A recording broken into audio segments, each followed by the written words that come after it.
Collector sir പോകാൻ ഇറങ്ങിയോ? കരുണാകരാ, ആ ഇവന്റെ പോക്കും വരവും ഒക്കെ കണ്ട അങ്ങനെ തോന്നുന്നതിൽ വലിയ അത്ഭുതമൊന്നുമില്ല.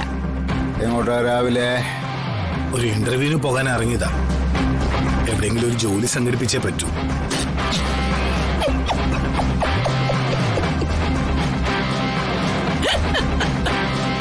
കരുണാകരാ, ഓ എടാ പുറത്തെ കാക്കകൾ മലന്ന് പറക്കുന്നുണ്ടോന്നൊന്ന് നോക്കിയേ.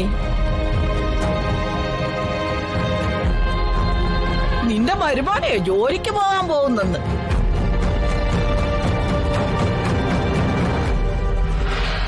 എടി കരുതേ, നീ കേട്ടില്ലേ? നിന്റെ ഭർത്താവ് ജോലിക്ക് പോകുന്നെന്ന്.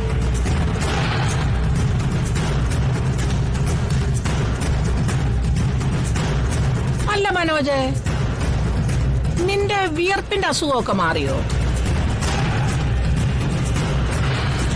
ഇതെന്താ ഇപ്പൊ ഇങ്ങനൊരു തീരുമാനമെടുക്കാനായിട്ട്?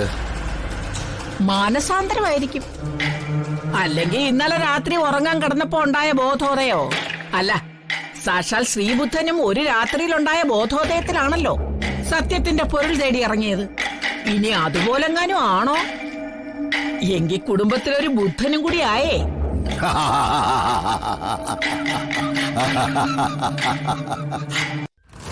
അല്ല, നീ എവിടെയാടാ ഇന്റർവ്യൂവിന് പോകുന്നേ? നിനക്കെന്താടാ ഭ്രാന്തായോ? ഇവൻ പറയുന്ന നുണയൊന്നും നീ വിശ്വസിക്കരുത്. ഇവനെവിടെയോ തെണ്ടിത്തിരിയാനുള്ള പോക്ക. വീട്ടിൽ ശരീരം അനങ്ങാതെ തിന്നും കുടിച്ചും ശീലിച്ചവൻ ഒരു സുപ്രഭാതത്തിൽ ശരീരം അനങ്ങി ജോലി ചെയ്യാൻ പോവല്ലേ?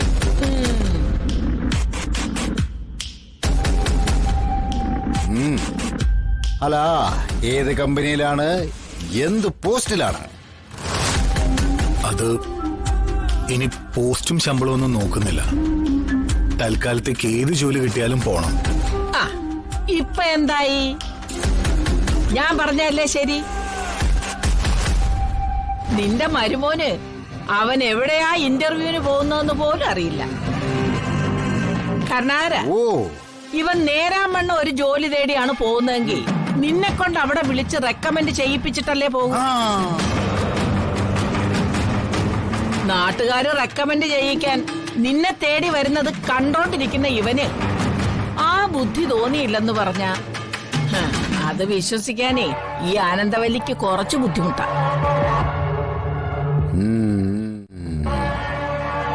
എടാ, ഇവൻ കള്ളനാടാ, നല്ല ഒന്നാം തരം കള്ളൻ. ഞാൻ ഈ കുടുംബത്തോടുള്ള സ്നേഹം കൊണ്ട് പറയാ, ഇവൻ എന്നും നിനക്കൊരു ബാധ്യതയായിരിക്കും.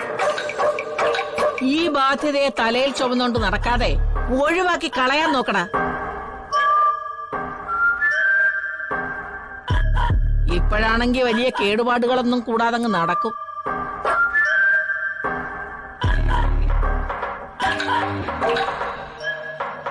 ഇനി സമയവും കാലവും നോക്കിയിരുന്ന പിന്നെ ഒഴിവാക്കാൻ പറ്റാത്ത പരുവത്തിലാവും.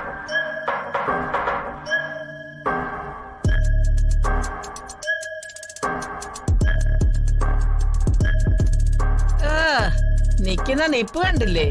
കണ്ട എന്തിന്റെങ്കിലും കുറവുണ്ടോന്ന് നോക്കേ. അല്ല, ചുമന്ന് തുടുത്ത് സിനിമ നടന്നെ പോലെ നിക്കുന്ന കണ്ടില്ലേ? അതെങ്ങനാ? തിന്നുക ഉറങ്ങുക, തിന്നുക ഉറങ്ങുക. ശരീരത്തിൽ വെയില് പോലും കൊള്ളുന്നില്ല. കറക്റ്റ്. പോരാത്തതിന് മാച്ചിങ് ആയിട്ടുള്ള പാന്റും ബാഗും. എടാ കൊച്ചനെ, ഇങ്ങനെ തിന്നും കുടിച്ചും ശരീരം അനങ്ങാതിരുന്ന ദുർമേധസ് വരും.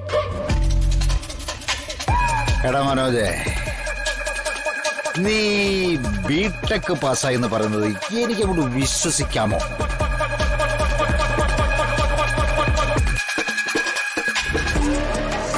കഷ്ടപ്പെട്ട് പഠിപ്പിച്ചതെന്തേ കോടതിയിൽ കയറ്റിയവനാണ് നീ. അതുകൊണ്ട് നീ ജയിക്കാൻ വഴിയുണ്ടോന്ന് തോന്നുന്നില്ല. നന്നായി പഠിച്ചുകൊണ്ടിരുന്ന എന്റെ മോളുടെ പഠിത്തവും നീ ഒറ്റൊരുത്തനായിട്ട് നശിപ്പിച്ചു. ഇപ്പൊ ഇവളുടെ ഭാവിയും ഇല്ലാതാക്കി. ഇനി നീ ഓ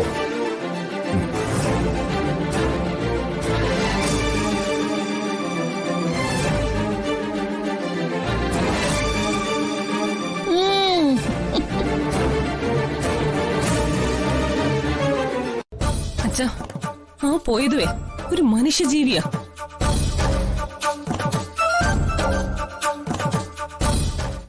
പ്രകാശേട്ടാ ഇരിക്കെ, ഒരു ജ്യൂസ് പറയട്ടെ? വേണ്ട ജഗ, വിക്രമിന്റെ ഈ സ്വഭാവമാണ് എനിക്ക് ഏറ്റവും ഇഷ്ടം. ചില സമയത്ത് എന്നെ പ്രകാശ് അളിയാന്ന് വിളിക്കും, ചില സമയത്ത് പ്രകാശ് ഏട്ടാന്നും വിളിക്കും. വർഷം വിളിക്കുന്നത് പ്രകാശേട്ടെന്നാണല്ലോ, അതുകൊണ്ട് ഞാനും. അത് സാറില്ല, ഏട്ടനെന്നോ അളിയനെന്നോ എന്ത് വേണമെങ്കിലും വിളിച്ചോ. അല്ല, ഞാൻ വന്ന് നിങ്ങൾക്ക് ഡിസ്റ്റർബൻസ് ആയോ? നിങ്ങളെ കണ്ട സ്ഥിതിക്ക് ഒന്നും മിണ്ടാതെ പോകുന്നത് ശരിയല്ലെന്ന് കരുതിയാ ഞാൻ വന്നത്. അല്ല, നിങ്ങളുടെ ചർച്ചയൊക്കെ കഴിഞ്ഞോ? എന്തെങ്കിലും ഉടായ്പ പരിപാടി ഒപ്പിക്കാനുള്ള ചർച്ചയാണോ? പ്രകാശേട്ടൻ ഉദ്ദേശം എന്താണെന്ന് എനിക്ക് മനസ്സിലായില്ല. വിക്രമന് മനസ്സിലായില്ലെങ്കിലും ജഗനത് മനസ്സിലായി കാണും. രണ്ടും കൂടി ബിസിനസ് ഉണ്ടാക്കിയതിന്റെ ഫലം കിട്ടിയത് വന്ദനയ്ക്കാണല്ലോ. പാവത്തിന്റെ ഭാഗ്യം കൊണ്ടേ ജയിലിൽ നിന്ന് പുറത്തിറങ്ങി, അല്ലെങ്കിൽ ഇപ്പോഴും കൊതുകടിയും കൊണ്ട് ജയിലിൽ കിടന്നേനെ. അനാവശ്യം പറഞ്ഞ വർഷയുടെ ഏട്ടനാണെന്നുള്ള കാര്യമൊക്കെ ഞാനങ്ങ് മറക്കും. നീ മറക്കൂടാ, പക്ഷേ എനിക്ക് മറക്കാൻ പറ്റില്ലല്ലോ.